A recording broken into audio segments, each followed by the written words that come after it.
Chapter 2. Waging War.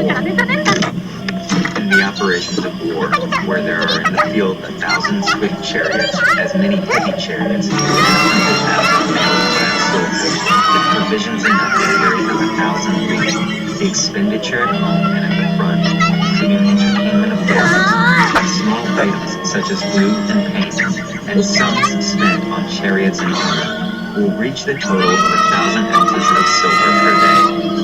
Such is the cost of raising an army of 100,000 men. When you engage in actual fighting, if victory is long in coming, then men's weapons will grow dull and their ardor will be dampened. If you lay siege to a town, you will exhaust your strength. Again, if the campaign is protracted, the resources of the state will not be equal to the strength. Now, when your weapons are dull, your ardor failed, your strength exhausted, and your treasure spent, other chieftains will spring up to take advantage of your extremity. Then no man, however wise, will be able to avert the consequences that must ensue. Thus, though we have heard of stupid haste in war, cleverness has never been seen associated with long delays. There is no instance of a country having benefited from prolonged warfare. It is only one who is thoroughly acquainted with the evils of war that can thoroughly understand the profitable ways of carrying it on. The skillful soldier does not raise a second levy, neither are his supply wagons loaded more than twice. Bring war material with you from home, but forage on the enemy. Thus the army will have food enough for its needs.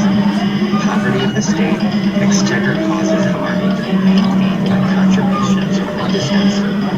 Contributing to maintain an army at a distance causes the people to be impoverished. On the other hand, the proximity of an army causes prices to go up, and high prices cause the people's substance to be drained away.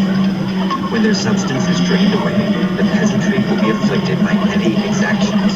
With this loss of substance and exhaustion of strength, the homes of the people will be stripped bare, and 3/10 of their income will be dissipated, while government expenses for broken chariots, worn-out horses, breastplates and helmets, bows and arrows, spears and shields, protective mantles, travelers, and heavy wagons will amount to 4/10 of its total revenue.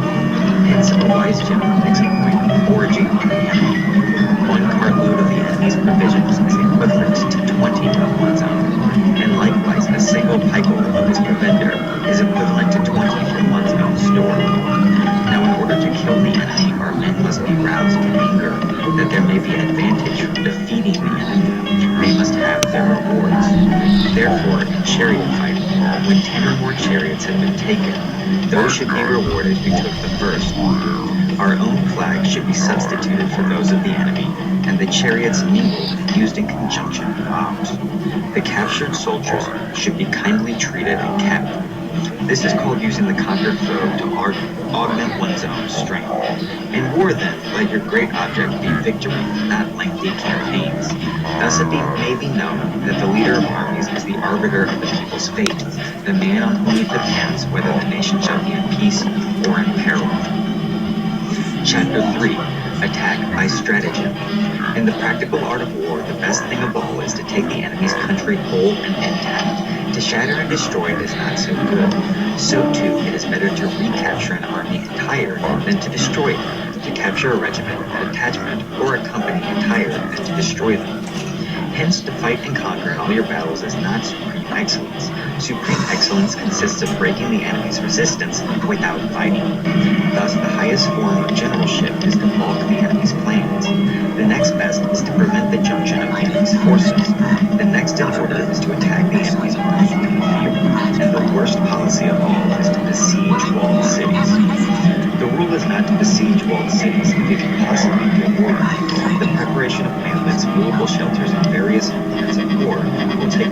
whole months, and the piling up of mounds over against the walls will take 3 months more. The general, unable to control his irritation, will launch his men to the assault like swarming ants, with the result that 1/3 of his men are slain, while the town still remains untaken. Such are the disastrous effects of a siege. Therefore, the skillful leader subdues the enemy's troops without any fighting. He captures their cities without laying siege to them. He overthrows their kingdom without lengthy operations in the field.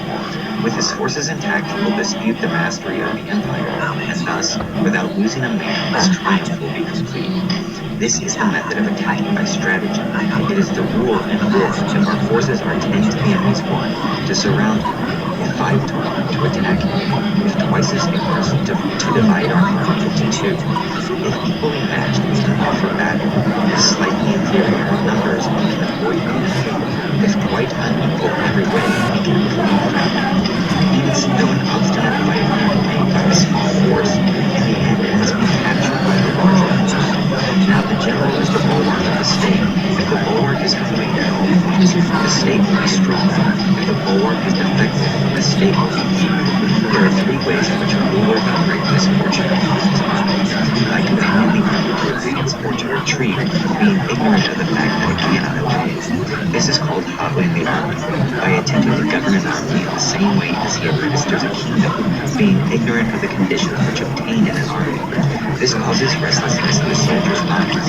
By employing the officers of his army without discrimination, through ignorance of the military principle of adaptation to circumstances, this shakes the confidence of the soldiers. But when the army is restless and distrustful, trouble is sure to come from the other neutral princes. This is simply bringing anarchy into the army, and we are winning. Thus we may know that there are 5 essentials for victory. He will win who knows when to fight and when not to fight. He will win who knows how to handle both superior and inferior forces. He will win whose army is animated by the same spirit throughout all its ranks. He will win who prepared himself, waits to take the enemy unprepared. He will win who has military capacity and is not interfered with by the sovereign.